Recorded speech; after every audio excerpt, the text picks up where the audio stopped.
Cordial saludo, estimado tutor y compañeros. Soy Santiago Saavedra Mejía, del curso Matemáticas Discretas, y voy a presentarles el ejercicio de sustentación de la presente tarea 3, grafos y árboles. El ejercicio en cuestión es el número 5, y dice, consultar y explicar con un ejemplo propio los conceptos de circuitos eulerianos y circuitos hamiltonianos. Así que empecemos por definirlos. El primero, siendo el circuito o ciclo euleriano, se trata de un grafo, oído a eso, grafo, en el que es necesario que se toquen todos los vértices.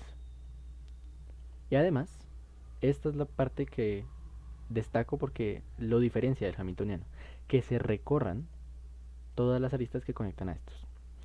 Ya con unos ejemplos, en un momento les mostraré la diferencia. Y el circuito hamiltoniano, o ciclo, en este caso, también requiere que se toquen todos los vértices, sí, es cierto. Sin embargo, se pueden dejar aristas sin recorrer, ¿ok? Eso es prácticamente la diferencia entre euleriano y hamiltoniano. Podemos verlo con estos ejemplos. Este de acá es un grafo euleriano y este es un hamiltoniano.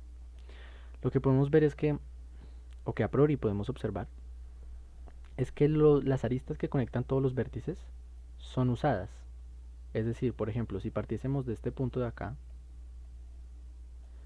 podríamos tocar todas las aristas, recorrer todas las aristas tocando todos los vértices hasta nuevamente, por ejemplo, partir de aquí para después devolvernos por aquí y utilizar todas las aristas o en pocas palabras todos los caminos posibles.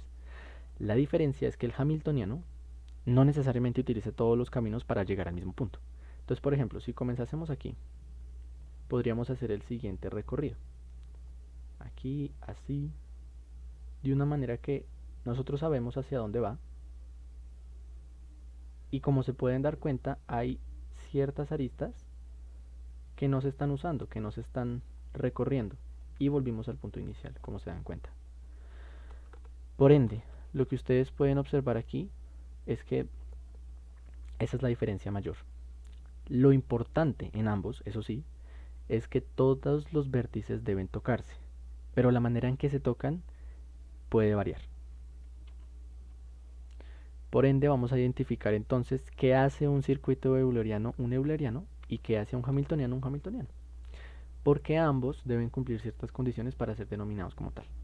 Entonces comencemos con los eulerianos. El teorema para los eulerianos es que un grafo es euleriano si y solo si es conexo, es decir, que conecte todos los vértices, que las aristas conecten todos los vértices.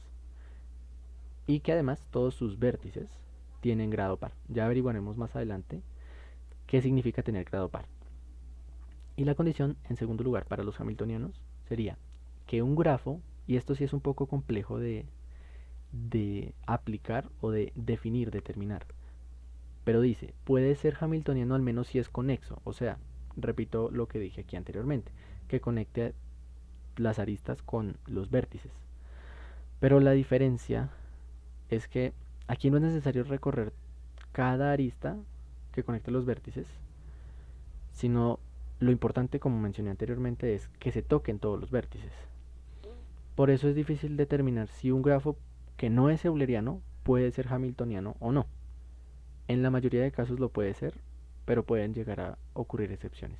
Pero bueno, vamos a continuar con los ejemplos. En el caso del euleriano, identificaremos si se cumplen las condiciones según el teorema mencionado anteriormente. Tengamos presente esta figura de acá. Entonces empecemos preguntándonos, ¿es conexo? Sí lo es. Las aristas conectan todos los vértices, es decir, hay conexión entre todos los vértices hasta llegar al mismo punto, ¿no? Hasta llegar a la A nuevamente, por ejemplo. Grado de los vértices, lo vamos a hallar. A priori podemos ver que todos son casi 2 y 4, es decir, son pares o al menos múltiplos de 2, que es en pocas palabras lo mismo. Por lo tanto, si averiguamos entonces qué es exactamente tener un grado par, que por ejemplo, D, el vértice D, tiene dos aristas, una y dos, que salen de él. La mayoría en este grafo tienen grado par de 2, a diferencia o a excepción de H, que tiene 1, 2, 3 y 4, pero sigue siendo par. Por lo tanto, sí podemos afirmar que este es un grafo o un circuito euleriano. El siguiente ejemplo nos va a seguir de guía para los hamiltonianos. Tengamos presente esta figura que dista un poquito de la anterior. Preguntémonos de nuevo, ¿es conexo? Sí, sí lo es. Las aristas conectan los vértices. Ahora, grado de los vértices lo hallamos así, recordando que significa que, por ejemplo, B, en este caso, tiene 1, 2 y 3 aristas saliendo de él. Por lo tanto, es de grado 3, como podemos ver aquí. La gran mayoría también en este caso repite el grado 3. Y solamente A es el que tiene el mayor número de aristas saliendo de él. Por lo tanto, es el de mayor grado, que en total sería un 10. Pero a pesar de que este es el único par, los demás no son pares. Por lo tanto, y en base al teorema anteriormente mencionado, no es euleriano. Pero nos podríamos preguntar, ¿es hamiltoniano?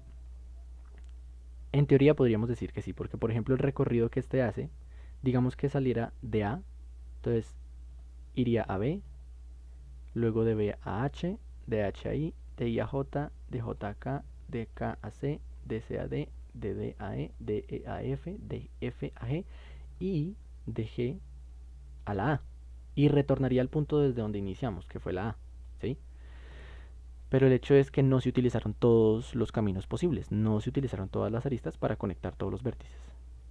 Entonces, en este caso, podríamos suponer, y hago énfasis en esa palabra, que esto puede ser un hamiltoniano. Es difícil de definirlo porque cualquier grafo podría ser hamiltoniano, ya que no es euleriano.